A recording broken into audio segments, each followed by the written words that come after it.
50 বছরের মধ্যে সর্বনিম্ন বরাদ্দ বাংলাদেশের নেমেছে ৪৯,০০০ কোটি টাকার বরাদ্দ। 50 বছরের মধ্যে এত বরাদ্দ কমাতে কখনো হয়নি, এমনকি করোনা মহামারীর সময়ও কমাতে হয়েছে এর চেয়ে অনেক কম।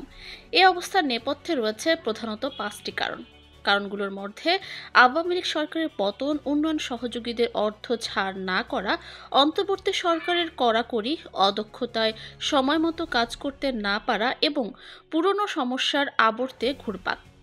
অর্থ মন্ত্রণালয় থেকে এই বিপুল পরিমাণ অর্থ বাদ দিয়ে সংশোধিত বার্ষিক উন্নয়ন কর্মসূচিতে বরাদ্দ নির্ধারণ করা হয়েছে।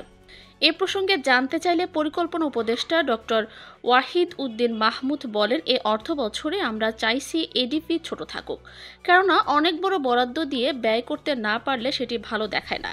সেই সঙ্গে এবার বাজেট ব্যবস্থাপনায় বড় পরিবর্তন আসছে। আগে থেকেই রাজস্ব আদায় কম হওয়ায় ঘাটতি বেশি রেখে বরাদ্দ দেওয়া হবে না, কেননা বেশি ঘাটতি হলে মূল্যস্ফীতি হতে পারে। আগামী সপ্তাহে সংশোধিত এডিপি নিয়ে বৈঠক করব, সেখানে খসড়া চূড়ান্ত করা হবে। তবে এবার বড় অঙ্কের বরাদ্দ কমবে এ কথা বলতে পারি। এদিকে চলতি অর্থ বছরের 24-25 এডিপি বাস্তবায়নও বিরাজ করছে করুণ দশা।